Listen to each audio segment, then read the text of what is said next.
It is great to be here tonight. I really appreciate the time to just talk to you a little bit about what the world looks like from a technology standpoint. And I think especially with the build out that you're talking about here over the next 3 years, it's just so crucial that you see that potential that is possible when every one of your students has a device. And I know that from experience. As Anne-Marie said, I taught for 22 years. I was using blogs in my classroom in 2001. How many of you have read the book Secret Life of Bees or heard of that book by Sue Monk Kidd? Yeah, a lot of people, right? So I had Sue Monk Kidd, the author, collaborating with my kids in a weblog in my class as we were reading her book back in 2001. And it changed the way that I taught. It just absolutely reframed my whole role in that I could bring her in and have her have those conversations with my kids. It's time for a change, and it's got to be real change this time. It's not going to be, and these guys are not doing this simply to give every kid a device. These guys are doing this so that you can change learning in your classroom and make learning more relevant for kids. So this is the fundamental question that I think starts all of us in terms of our teaching and in terms of how we feel about the school and the work that we do with kids. And it's this question: what do you believe about how kids learn most powerfully and deeply in their lives? What do you believe about learning? So there was a great book, well, I think it was a great book, by a guy by the name of Seymour Saracen. No one in this room has read it, I'm sure. I'm going to give you his definition because I think it's powerful and because I think it resonates probably with what you're thinking, and that is this: productive learning is learning which engenders wanting to learn more. Absent wanting to learn more, the context is unproductive. Your deepest and most powerful learning opportunities were those that you want to learn more about. I don't think there's any argument around that. So this is a really interesting and I think powerful definition. And if we can agree with that that's what learning looks like, the stuff that you want to learn more about, the stuff that kids want to learn more about, that's what sticks, then the question becomes this: how do we help students, and how do we help you, by the way, learn more powerfully and deeply in your lives? It's not just about kids, it's about you too. Now, the other Seymour, who's my favorite Seymour, is Seymour Papert. How many people have heard of Seymour Papert? Okay. It's hard when no one knows your hero, right? I mean, it's just kind of, it's tough. But look, Seymour and a whole bunch of other people really believe that productive learning requires certain conditions. That it's not so much about how we teach, but it's about the conditions that we create for kids in classrooms. It's about making sure that learning can occur. So what I want to ask you is this: under what conditions do people learn most powerfully and deeply in their lives? And I want you to, at your tables, talk about this for about a minute.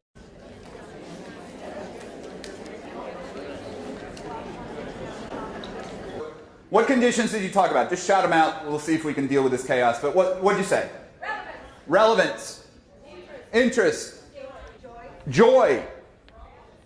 Problems to solve. Mutual respect. Access. So I predicted what you were going to say. But look, this isn't rocket science. I mean, we know that it takes passion, it takes interesting questions, it takes a safe learning environment, that it takes a real audience, that those are conditions under which really powerful learning happens. And the reason why this isn't a tough question is because, especially for you guys, is number one, you're educators, but number two, you're learners, and these are the conditions that are required for you too. You learn most powerfully when you have a real purpose for learning it, don't you? I mean, it's not, we know this stuff. It's not hard. But now it gets harder. Now it gets harder. Which of those conditions are consistently found in classrooms as we go from school to school, whatever? Which of these do you find on a regular basis, consistently, in just about every classroom? Which ones? So hopefully the answer is not none. I think most classrooms are safe. Most classrooms are positive. Most have teachers, and there's feedback, and it's social. But basically beyond that, it's pretty much hit or miss, right? Are kids doing real work for real audiences? That really depends. Are they following questions that are interesting to them? Not so much. Are they challenged by the work? Sometimes, but not on a consistent basis. So, even though we know what it takes for good learning to happen, it's difficult to do that in classrooms. But now it gets really hard. So I've asked that question, what are the conditions required for deep and powerful learning? Over the last 2 years, I'm not lying, I've asked it to about 50,000 people. And I'm going to give you a list now of answers that no one has ever said, and I mean this, no one has ever said this stuff.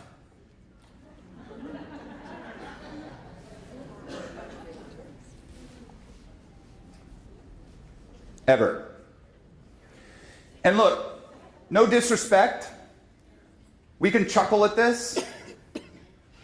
It's not a laughing matter. Because here's the reality. We're not doing what we believe in classrooms. We're not. We know that deep and powerful learning requires the stuff on the left. Yet we do the stuff on the right. And that is a problem no matter what. It's the difference basically between anything is possible and limiting the possibilities. And oh, by the way, notice that I haven't mentioned much technology here at all. Right? That this isn't a conversation about Chromebooks or iPads. It's a conversation around the fundamentals of our work. What do we believe about how kids learn? Now the contexts have changed, and the contexts are really changing very quickly. It's changing the way we can learn. So here are my two lovely kids. That's my son Tucker's 16, my daughter Tess who's 18. They're doing their best Titanic impersonation here. This is one of 7 pictures that we have of my 2 children together as teenagers where they're not killing each other and they're not just like beating themselves up. I look at them as learners, both in a different way, outside of school, inside of school. Here's their reality. They now live in a world where they pretty much have the access to the sum of human knowledge in their pockets. And by the way, I'm not saying all this is wonderful. There's a lot of crap in this picture, right? And if you don't have a good crap detector right now, good luck. They also have access to 3.5 billion people. And basically, this is really complex too. There's a lot of crap in that picture. My kids better be able to discern the good people from the bad people. But if they can do that, you know what those people are, right? They're potential teachers in their lives. Sue Monk Kidd is in that picture. People who can come into their lives, who can engage with them in the questions, the passions that they have, the things that they want to learn. This is an important development. In fact, I think this is probably the most important development of all. Look, if you told me right now that I could only learn with people in my face-to-face world, you'd be eliminating 98% of my ability to learn right now. Learning is exploding because of the people that we can connect to. It's nice to have all the information and knowledge. It's better to have all the people who you can learn from on a regular basis. And then we have all these technologies, 2 million apps in the App Store, whatever it is, and there's a lot of crap in this picture that doesn't even stick around for very long. This is amazing, but it's really complex. It's really hard. And this means change. And by the way, I just want to say this one more time. Within 3 years, this is the world you're going to live in. Whether you like it or not. This is the world you're going to live in once all of your kids have devices and access. And if you want to close your doors to it, good luck with that. If you want to embrace it and try to understand how this can be a huge amplifier of learning, I think that's a better approach for the kids that you serve. Because this is the world they're going into with you or without you. And I would love it if they went with you. If I asked you, take any child that you care about, whether that's your own child or a child in your classroom or whatever, and I said you can only give that child or make sure that child has one skill leaving school. Just one skill. That's it. I don't think it would be too much of a discussion for us to come to the consensus that those kids better be able to learn. They better be learners in this environment. If they're not learners in this environment, good luck to them. If you're going to give Chromebooks to kids and you are simply going to perpetuate the pedagogies that you are currently using without Chromebooks, save your money. The only test, I think, for a piece of technology in a classroom should be this: how does it move agency over learning to the learner? If you're going to give kids technologies, you have to move agency over learning to the learner. Otherwise, you're going to meet with nothing but frustration, and you're going to perpetuate and keep going, and things are not going to change. There is huge potential in the technology that goes wasted unless we help them with that, unless we teach them how to use the technology for really powerful purposes. But here's where I really want you to get a sense of what is going to be possible for you. And already is possible, by the way. In talking to these guys, there are already teachers in this district that are doing amazing things with technology. But I'm just going to give you some examples of what this looks like. Pernell Ripp, a teacher in Minnesota or Wisconsin, who started Global Read Around, where she now has hundreds of schools reading the same book and then connecting kids so they can read together, so they can understand those books together, so they can act things out together. This woman, Elisa Guerra from Mexico, who decided to get her orchestra and another orchestra somewhere in North America to play the same music over Skype and try to make it happen and sound good, and it didn't work, but even at the end of this, she says, the music was terrible, but everybody rose and gave a standing ovation at the end of the performance. And her kids were just jazzed by that. That some other, older kids half a world away were playing music with them in the... Yeah, you get it. Bill Ferreter, middle school teacher down in Cary, North Carolina, whose kids are learning very quickly that sugar kills. Sugar is one of the most destructive things that we do in this society. If you really start looking at how much sugar is in our food and the really bad things that happen because of that, well, his kids are learning that. And they are sharing that on a blog, and they are constantly interviewing scientists, and they're doing podcasts, and they're doing all sorts of stuff, trying to teach people about sugar. 4 African American girls at a school in inner city Philadelphia who noticed that they had different shades of skin color, and they wanted to know what that meant, if that had an effect on their lives. And so they went out into the community, and they surveyed people, and they asked people, and they did video, and they did podcasts, and they learned a lot about what difference there is in those shades of their skin color. And they created this beautiful website called For the Love of Brown Girls. And these girls want to learn more. They want to learn more. They are empowered and engaged. How do we start? How do we begin to think about this differently? Well, it's not about tech. That's not where we start. We start by rethinking what we do.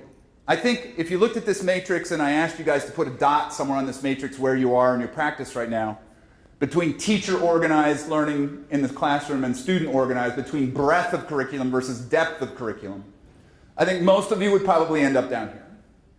You organize most of it.